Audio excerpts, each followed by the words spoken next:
নেত্রকোনায় ভূমি অফিস ভবন নির্মাণে ব্যাপক অনিয়ম ও দুর্নীতির অভিযোগ উঠেছে। বিপুল অর্থ বরাদ্দের এই প্রকল্পে ব্যবহার করা হচ্ছে নিম্নমানের সামগ্রী। স্টিল শাটারের পরিবর্তে ব্যবহার করা হচ্ছে বাঁশ ও কাঠ।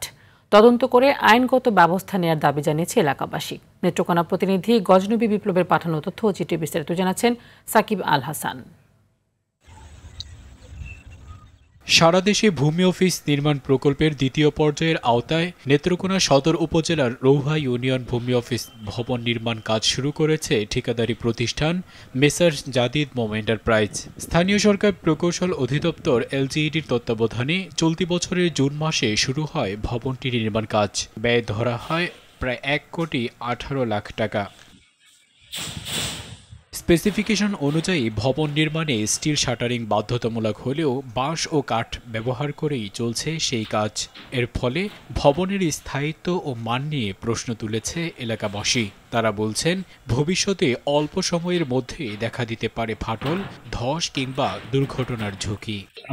ক্র্যাক করতে পারে বা ঝুঁকিপূর্ণ হইতে পারে, বিল্ডিং ডাইভেও যেতে পারে। অনেক বিভিন্ন ধরনের রড টড দাঁড়িয়ে পরে বিম আউড়ে তারা বাঁধতে তারা ছিটা যায়, মিললে যায়, বিমগুলো মিললে যায়, বাইবাটা দিলে অনেক সময় ছিঁড়ে যায়। অনিয়ম ও দুর্নীতির সাথে ঠিকাদারির পাশাপাশি এলজিইডির কর্মকর্তারাও জড়িত কিনা উচ্চ পর্যায়ের তদন্ত কমিটি গঠনের মাধ্যমে খতিয়ে দেখার দাবি জানিয়েছেন এই গণমাধ্যম কর্মী। কন্ট্রাক্টর জড়িত না, এটার সাথে জড়িত যারা তদারকি কর্মকর্তা আছে, ইঞ্জিনিয়ার, যারা নির্বাহী প্রকৌশলী, তারা সকলেই জড়িত। এ বিষয়ে ঠিকাদারি প্রতিষ্ঠান মেসার্স জাদিদ মোম এন্টারপ্রাইজের সাথে যোগাযোগের চেষ্টা করা হলেও তাদের পাওয়া যায়নি। তবে প্রকল্পের তদারকির দায়িত্বে থাকা ইঞ্জিনিয়ার বিষয়টি অস্বীকার করে জানান, স্টিল শাটারিং নিশ্চিত করেই ছাদ ঢালাই হচ্ছে। আমরা দেখে তদন্ত করে ব্যবস্থা নিব। এখানে স্টিল শাটার ছাড়া অন্য শাটার ব্যবহারের কোনো সুযোগ নাই। এলাকাবাসীর প্রত্যাশা, অনিয়ম ও দুর্নীতি বন্ধ করে ভবনটি নির্মাণে যথাযথ ব্যবস্থা নেবে কর্তৃপক্ষ।